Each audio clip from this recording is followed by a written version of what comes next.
नमस्कार, मैं doctor Sunita Pandey, associate professor in economics, SK government girls college Sikar.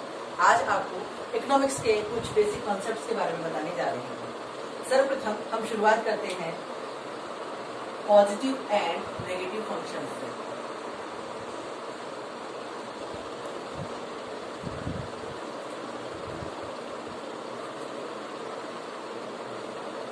अर्थशास्त्र में हम विभिन्न प्रकार के वेरिएबल्स की स्टडी करते हैं, विभिन्न प्रकार के चरों का अध्ययन करते हैं। धनात्मक फलन और ऋणात्मक फलन इसे कहते हैं। जब दो चरों के मध्य परिवर्तन की दिशा एक होती है तो उन दो चरों के मध्य संबंध धनात्मक संबंध या धनात्मक फलन कहलाता है।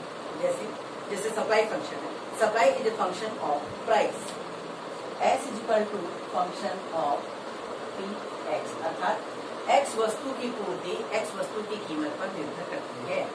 जब x वस्तु की कीमत में वृद्धि होती है, x वस्तु की पूर्ति में भी वृद्धि होती है। तो इस प्रकार सप्लाई और प्राइस इन दोनों के बीच में धनात्मक संबंध पाया जाता है और यह पॉजिटिव फंक्शन कहलाता है। इसी प्रकार से मांग और कीमत के मध्य विपरीत या ऋणात्मक संबंध पाया जाता है। dx is a function of Px, whether Px increase then dx will decrease, अर्थात जब x वस्तु की कीमत में वृद्धि होती है तो x वस्तु की मांग में कमी होनी शुरू हो जाती है। तो इस प्रकार जब दो चरों के मध्य परिवर्तन की दिशा एक होती है तो दोनों के मध्य धनात्मक फलन या धनात्मक संबंध कहलाता है, और जब दो चरों के मध्य परिवर्तन की दिशा विपरीत होती है, अर्थात एक के बढ़ने पर दूसरे में कमी और एक के घटने पर दूसरे में वृद्धि होती है, तो इस स्थिति में यह फलन ऋणात्मक फलन कहलाता है। अब हम पढ़ेंगे स्टॉक एंड फ्लो वेरिएबल्स के बारे में।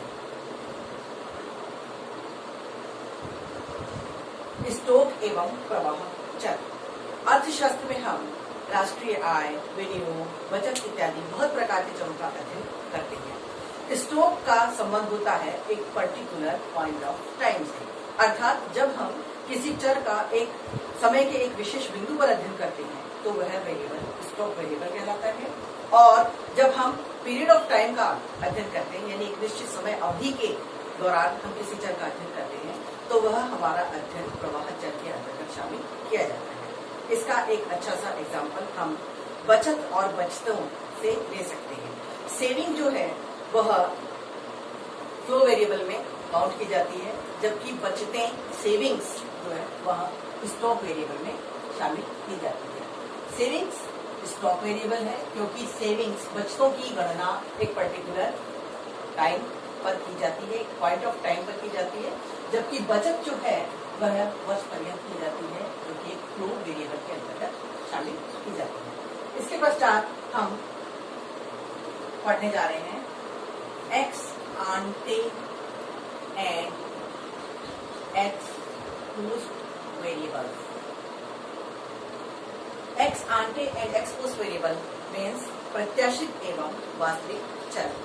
प्रत्याशित चर वह चर होता है जो कार्य को करने से पूर्व में तय किया जाता है, अर्थात यह कार्य को करने से पूर्व में निर्धारित किया जाने वाला चर होता है। जैसे आप स्टूडेंट्स हैं, आप एग्जाम में अपीयर हो रहे हैं, एग्जाम देने से पहले आप माइंड सेट करके रखते हैं कि मुझे इस साल एग्जाम में कम से कम इतना परसेंटेज मार्क्स लेकर के आना है। ये प्रत्याशा है जो कि कार्य को करने से पूर्व में आपके द्वारा निर्धारित की गई है। वास्तविक चर वह होता है जो कार्य की समाप्ति के पश्चात हमें परिणाम के रूप में प्राप्त होता है, एज ए रिजल्ट हमें प्राप्त होता है। जिसमें हम वही एग्जाम्पल पुनः ले सकते हैं कि जब आप एग्जाम में अपीयर होने से पहले एक अनुमान लेकर के चलते हैं कि मुझे इस एग्जाम के रिजल्ट के रूप में कम से कम इतने परसेंटेज मार्क्स गेन करने हैं, लेकिन जब आप एग्जाम में अपीयर होते हैं और एक्चुअल में जब आपका रिजल्ट आता है तो आप कितने परसेंटेज मार्क्स गेन करते हैं वो कहलाता है आपका वास्तविक चर। इसी तरह से अर्थशास्त्र में हम प्रत्याशित और वास्तविक चरों का अध्ययन करते हैं। प्रत्याशित चर जैसे आने वाले वर्ष में हमें आर्थिक वृद्धि की एक निश्चित प्रतिशत दर को प्राप्त करना है, या कह सकते हैं कि इस पर्टिकुलर ईयर में हमें कम से कम इतनी मात्रा में बचतें करनी है, इतनी मात्रा में विनियोगों को करना है। लेकिन वर्ष की समाप्ति के पश्चात जब आंकड़े हमारे सामने प्रस्तुत होते हैं तब हमें वास्तविक चर का ज्ञान होता है कि हमने जो अनुमान लगाया था ये अनुमानित चर होते हैं जो कार्य से पहले अनुमानित किए जाते हैं, और वास्तविक चर जो कार्य के परिणाम के रूप में हमें प्राप्त होते हैं। इसके पश्चात हम पढ़ेंगे एंडोजीनियस एंड एक्सोजीनियस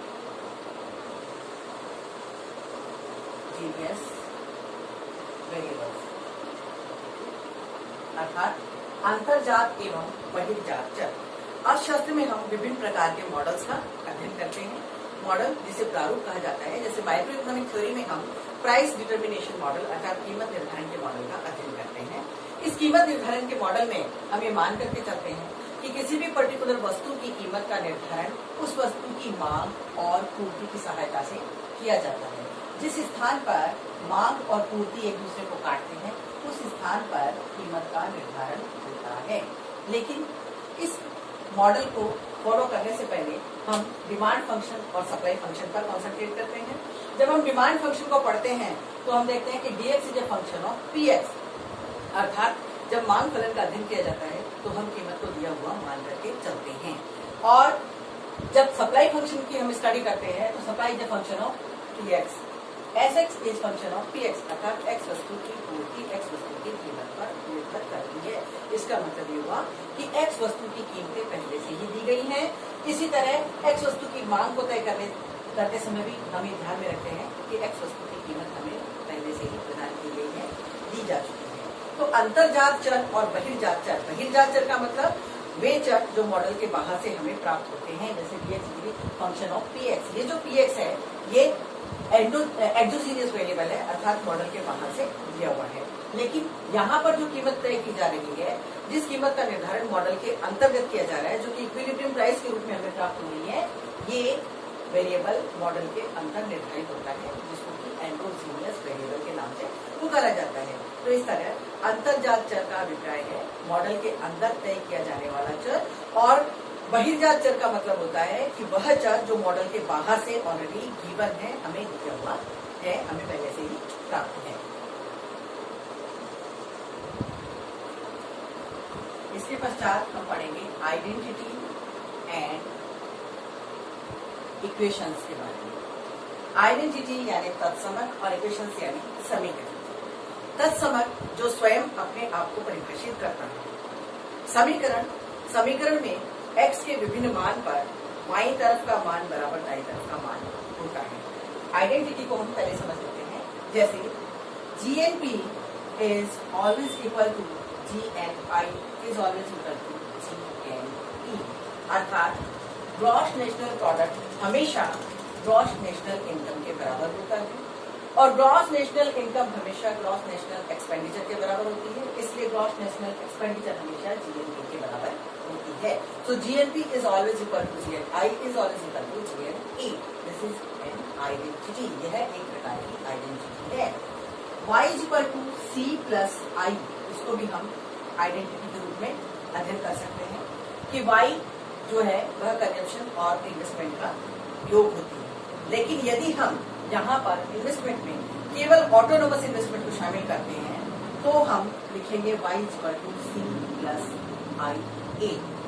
ऐसा लिखने पर, ऐसा करने पर ये आइडेंटिटी से इक्वेशन में कन्वर्ट हो जाता है, अर्थात y का मान कितना होगा, y का मान होगा C और ऑटोनोमस इन्वेस्टमेंट के योग के बराबर।